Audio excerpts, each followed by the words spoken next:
महाराष्ट्र लोकसेवा आयोगाने राज्यसेवा मुख्य परीक्षा मध्ये मेन्सच्या अभ्यासामध्ये अभूतपूर्व असा बदल केलेला आहे मित्रांनो। हे बघा, यामध्ये आता जो सिलेबस पॅटर्न आहे मेन्सचा तो UPSCच्या धर्तीवर तयार करण्यात आलेला आहे। आता जे ऑब्जेक्टिव्ह प्रणाली आहे ती पूर्णतः येथे राज्यसेवा मेन्ससाठी संपलेली आहे। आता तुम्हाला डिस्क्रिप्टिव्ह पेपरमध्ये आता इथे सर्व पेपर डिस्क्रिप्टिव्ह लिहायचे आहे। यामध्ये तुम्हाला ऑप्शनलसुद्धा आता इंट्रोड्यूस करण्यात आलेले आहे। हे बघा, समिती गठीत करण्यात आलेली होती राज्यसेवासाठी सिलेबस गठीत करण्यासाठी। तर बघा, यामध्ये जो CSAT पेपर आहे तो ऑलरेडी क्वालिफाईंग करण्यात आलेला आहे। CSAT पेपरचा जो नियम आहे क्वालिफाईंगचा तो आता 21 ऑगस्टला 2022ला जी राज्यसेवेची पूर्वपरीक्षा होणार आहे तेव्हापासूनच लागू होणार आहे। परंतु मित्रांनो, या पूर्वपरीक्षेनंतर 2022साठी जी मुख्य परीक्षा होणार आहे ती जुन्या ऑब्जेक्टिव्ह टाईप प्रमाणेच असणार आहे। हा जो बदल झालेला आहे हा 2023 पासून मित्रांनो लागू करण्यात येईल।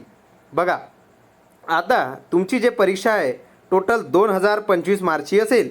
यामध्ये मित्रांनो तुमचे 2 पेपर असेल लँग्वेजचे, ते क्वालिफाईंग इन नेचरमध्ये असणार आहे। एकूण 9 पेपर असणार आहे, सर्व डिस्क्रिप्टिव्ह टाईप असणार आहे।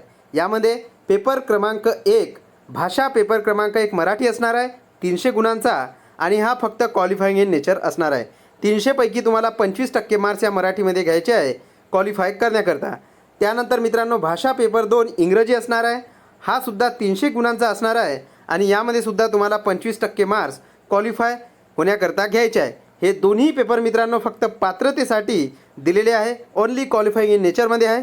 यांचे गुण तुमची जेव्हा फायनल निवड यादी तयार होईल तेव्हा कन्सिडर केले जाणार नाही, हे लक्षात असणे गरजेचे आहे। आता कोणत्या पेपरचे मार्क्स तुमचे कन्सिडर केले जाणार आहे ते आपण बघूया।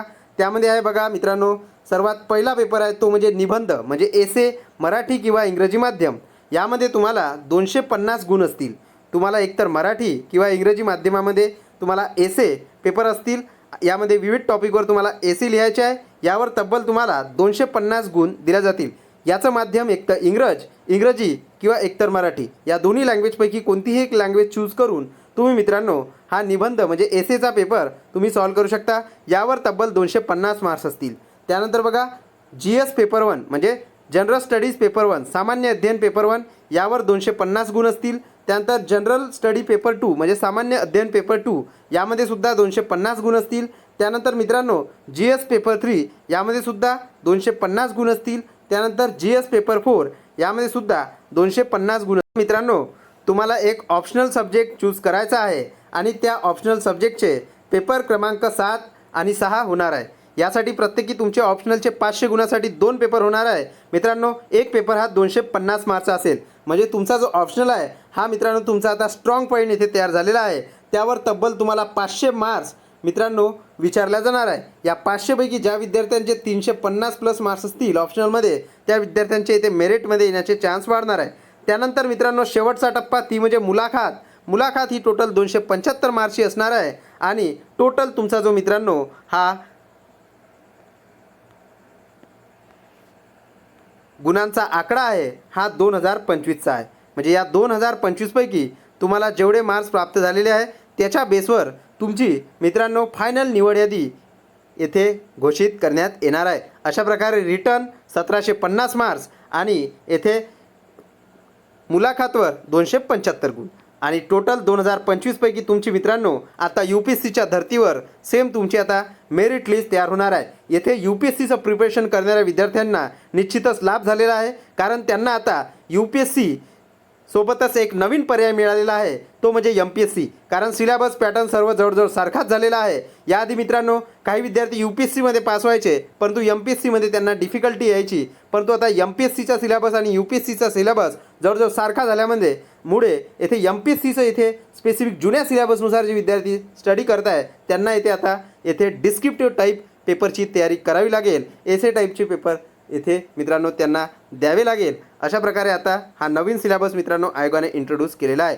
हे बघा, GS paper 1, GS 2, GS 3, GS 4 या पेपरमध्ये आंतरराष्ट्रीय, राष्ट्रीय, महाराष्ट्राशी संबंधित विषयाच्या अभ्यासक्रमात समावेश राहील।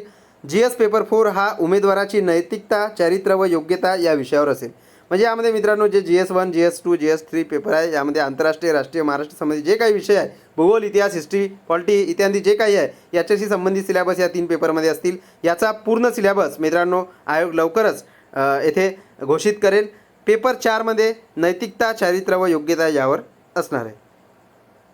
त्यानंतर इथे तुम्हाला इथे ऑप्शनल सब्जेक्टसुद्धा दिलेले आहे. ही ऑप्शनल सब्जेक्टची लिस्ट आहे. यामधून तुम्हाला जो ऑप्शनल सब्जेक्ट चूज करायचा आहे ते तुम्हाला करता येईल. हे सर्व नियम मित्रांनो राज्यसेवा मुख्य परीक्षा 2023 पासून लागू होणार आहे. हे लक्षात ठेवणे गरजेचे आहे. राज्यसेवा पूर्व मुख्य परीक्षेचा अभ्यासक्रम स्वतंत्रपणे घोषित करण्यात येईल. तर ही महत्त्वाची अपडेट मित्रांनो आम्ही तुमच्यासाठी शेअर केली. Thank you so much guys for watching this video and please subscribe our channel to get more. Thank you so much.